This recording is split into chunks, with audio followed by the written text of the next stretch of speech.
बिस्मिल्लाहिर्रहमानिर्रहीम। अस्सलामु अलैकुम। मैं नादिया नाज़ गौरी शोबा उर्दू की मुदर्रिस आपसे मुखातिब हूँ। अज़ीज़ तलबा व तालिबात, पिछले लेक्चर में मैंने आपको नज़्म बरसात की बहारें का मरकज़ी ख़याल पढ़ाया था। अब इस लेक्चर में मैं आपको मरकज़ी ख़याल लिखने का तरीक़ा कार समझाऊँगी। यानी बोर्ड के पेपर पैटर्न के मुताबिक आप इस सवाल का जवाब पेपर में किस तरह लिखेंगे, किन चीज़ों को, किन निकात को मद्देनज़र रखेंगे, ये मैं आपको जो है वो इस लेक्चर में बताऊँगी। मरकज़ी ख़याल, जैसे कि मैंने आपको पिछले लेक्चर में भी बताया, ये कुल 8 नंबर का सवाल होता है, जिसमें से 2 नंबर तारुफ़ शायर के लिए मुख्तस होते हैं और 6 नंबर मरकज़ी ख़याल के होते हैं। इस तरह ये कुल 8 नंबर का सवाल होता है। तो आप सबसे पहले आप सवाल नंबर वाज़ेह तौर पर लिखेंगे और आपने इस बात का ख़याल रखना है कि आप अगर सबसे पहले मरकज़ी ख़याल लिख रहे हैं तो आप सवाल नंबर 1 लिखने की गलती नहीं करेंगे। आपके पेपर में जिस नंबर से जो सवाल लिखा हुआ है वही नंबर आप अपनी कॉपी में लिखेंगे। ये सवाल नंबर मरकज़ी ख़याल का सवाल नंबर 4 आता है। अगर आप सबसे पहले मरकज़ी ख़याल पेपर में कर रहे हैं तो आप सवाल नंबर 4 ही लिखेंगे। इसके साथ ही इस सवाल के 2 हिस्से होते हैं। आपको नज़्म का मरकज़ी ख़याल के साथ आपके पास ये इख्तियार, ये ऑप्शन होता है कि आप चाहें तो मरकज़ी ख़याल लिख लें या नज़्म के बंद की तशरीह कर लें। तो आपने बराबर में वाज़ेह तौर पर आपने ये लिखना है कि आप उसका हिस्सा अलिफ़ कर रहे हैं सवाल का या हिस्सा बे कर रहे हैं। आप मरकज़ी ख़याल कर रहे हैं तो आप वाज़ेह तौर पर अलिफ़ लिखें और साथ में जो है वो आप नज़्म का उन्वान लिख दें। अगर मिसाल के तौर पर अगर आपने बरसात की बहारें मुंतख़िब किया है मरकज़ी ख़याल के लिए तो उसका उन्वान भी तहरीर करें। पूरा सवाल लिखने की पेपर में ज़रूरत नहीं होती है, सिर्फ़ आप मुख्तसर सवाल करके लिख दें नज़्म का मरकज़ी ख़याल, क्योंकि सवाल जो है वो बहुत तवील होता है, दो हिस्सों पर मुश्तमिल होता है, वो पूरा लिखने की आपको ज़रूरत नहीं है। तो सवाल नंबर लिखने के बाद उसका जो है वो उसका हिस्सा भी लिखें आप कि कौन सा हिस्सा आप कर रहे हैं। वो लिखने के बाद नज़्म का उन्वान भी आप लिखें। फिर आपकी जो हेडिंग, ये आपका सवाल हो गया, एक लाइन उसके बाद आप छोड़ देंगे कि यहाँ आपका सवाल मुकम्मल हो गया। उसके बाद आप जवाब के लिए तारुफ़ शायर की हेडिंग लिखेंगे। तारुफ़ शायर की हेडिंग लिखने के बाद आपने जो है वो शायर का मुख्तसर तारुफ़ लिखना है। यहाँ पर इस बात का ख़याल रखें कि ख़याल रखना है कि तारुफ़ शायर के 2 नंबर हैं, आपने शायर का तारुफ़ मुख्तसर लिखना है। यहाँ पर मैं एक और अहम बात आपको बताना चाहूँगी कि आप शायर का तारुफ़ जामे हो, कंसाइज़ हो। ये नहीं कि आप शायर की ज़िंदगी का एक हिस्सा लेकर आपने पूरा सफ़ा भर दिया और आपने कहा हमने तो जो है वो बहुत तवील तारुफ़ शायर बहुत अच्छा लिखा है, बहुत अच्छे नंबर मिलेंगे। नहीं, ऐसा नहीं है। आप अगर तारुफ़ शायर लिख रहे हैं तो उनकी मुख्तलिफ़ खुसूसियात भी आप जो है वो उनकी बयान करें।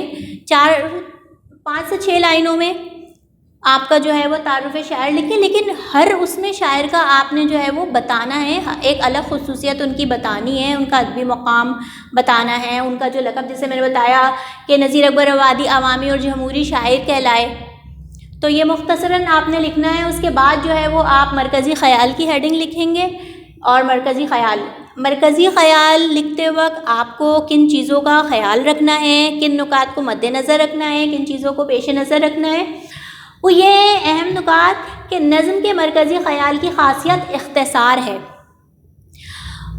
बोर्ड के साथ मुम्तहिन को जो हिदायतनामा, कॉपी चेकिंग के लिए हिदायतनामा मिलता है, उसमें वाज़ेह तौर पर यह लिखा हुआ होता है कि नज़्म के मरकज़ी ख़याल की ख़ासियत इख्तिसार है। यानी इख्तिसार यानी मुख्तसर करके लिखना होता है। ख़ुलासे और मरकज़ी ख़याल में यही फ़र्क है कि ख़ुलासा तवील होता है, मरकज़ी ख़याल मुख्तसर होता है। तो आप बाज़ तलबा व तालिबात ये करते हैं कि कॉपी भरने के लिए जो है वो चीज़ों को तवील कर रहे होते हैं कि हमारी कॉपी में ज़्यादा से ज़्यादा लिखा हुआ होगा तो हमें उतने ही नंबर मिलेंगे। ऐसा नहीं होता। मरकज़ी ख़याल का इख्तिसार, मरकज़ी ख़याल की ख़ासियत इख्तिसार है। अगर आपने इसको बिला वजह जो है वो तौल दिया, बिला वजह इसको जो है आपने इसको तवील कर दिया तो आपके नंबर मिन्हा कर लिए जाएंगे, बजाय ये कि आपको ज़्यादा नंबर मिले। तो मुख्तसरन आपने मरकज़ी ख़याल लिखना है। दूसरी बात जो आपने, दूसरा नुक्ता जो पेश नज़र रखना है वो ये है कि नज़्म के तमाम अहम नुकात तहरीर कीजिए। ये नहीं कि अगर आपने जो है वो मरकज़ी ख़याल आप लिख रहे हैं तो आपने बरसात, मिसाल के तौर पर अगर आप बरसात की बहारें मुंतख़िब किया है तो आप बरसात के फ़वाइद आपने जो है वो लिख दिए और उसको इतना तवील कर दिया तो आपको अच्छे नंबर नहीं मिलेंगे, क्योंकि नज़ीर अकबर आबादी ने बरसात की बहारें के जहाँ फ़वाइद बताए वहीं उन्होंने नुकसानात भी बताए हैं। तो आपने तमाम नुकात برسات کی بہاریں کے فوائد بھی بیان کرنے ہیں، اس کے نقصانات بھی بیان کرنے ہیں، تب آپ کا مرکزی خیال جو ہے وہ جامع ہوگا، یعنی کنسائز ہوگا، ایک مکمل ہوگا۔ تو یہ تو میں نے برسات کی بہاریں کی مثال دی۔ اس کے علاوہ جس نظم کا بھی آپ مرکزی خیال لکھ رہے ہیں تو اس کا آپ نے خیال رکھنا ہے کہ مرکزی خیال جو ہے وہ مکمل ہو، ایک ہی نقطے کو آپ نے جو ہے وہ اس کو طویل نہیں کرنا ہے، بلکہ نظم میں جتنی جو ہے وہ شاعر نے نظم میں جتنے نقطے بیان کیے ہیں ان سب کو بیان کرنا ہے۔ تیسری چیز جو میں اپنے لیکچر میں خاص طور پر جو ہے وہ بتاتی ہوں کہ املا اور رموز اوقاف کا خاص خیال رکھنا ہے۔ بدقسمتی سے آج کے جو طلباء طالبات ہیں ان کا اردو املا بہت ہی خراب ہے، انہیں پتہ ہی نہیں ہے کہ کس لفظ کو کس حرف سے لکھا جاتا ہے۔ املا کیا ہوتا ہے؟ املا کہتے ہیں لفظ کو درست حروف کے ساتھ لکھنا۔ اکثر کاپیز چیک کرتی ہوں اور کاپی چیک کرنے میں جو ہے وہ اتنے جو ہے وہ الفاظ غلط لکھے ہوئے ہوتے ہیں۔ اس طرح اگر آپ غلط املا لکھیں گے تو آپ کے تو املے کے ہی نمبر کٹ جائیں گے سارے، آپ کو آپ کس کے کیا، تو اس کے لیے خیال رکھنا ہے۔ اصل میں اس کی املا خراب ہونے کی وجہ یہ ہے کہ کتب بینی کی عادت ختم ہو گئی، ریڈنگ ہیبٹ ختم ہو گئی۔ اب الفاظ جب آپ کے سامنے الفاظ آ نہیں رہے تو آپ کو پتہ ہی نہیں ہے کہ وہ کس حرف سے لکھنا ہے۔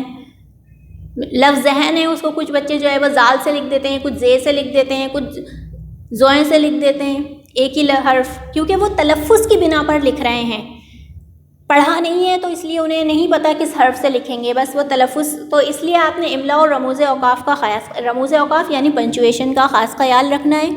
یہ چیز آپ کی آتی ہے بہتر پریزنٹیشن۔ آپ کے سوال میں جتنی اچھی پریزنٹیشن ہوگی، ممتحن کو کاپی چیکنگ میں جتنی سہولت ہوگی، اتنا اچھا تاثر قائم ہوگا، اتنے اچھے نمبر ملنے کا امکان ہے۔ اور ممتحن کو جتنا جو ہے وہ کاپی چیکنگ میں سر کھپانا پڑے گا، جتنی چیزوں کو اس کو دیکھنا پڑے گا، غیر مبہم چیزیں ہیں، واضح نہیں ہیں، تو اتنا ہی منفی تاثر قائم ہوگا اور آپ کے نمبر کٹنے کا خدشہ ہے۔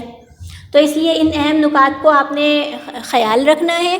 تو یہ تھا مرکزی خیال لکھنے کا طریقہ کار کہ اس طرح آپ نے جو ہے وہ مرکزی خیال لکھتے ہوئے ان چیزوں کا خیال رکھنا ہے۔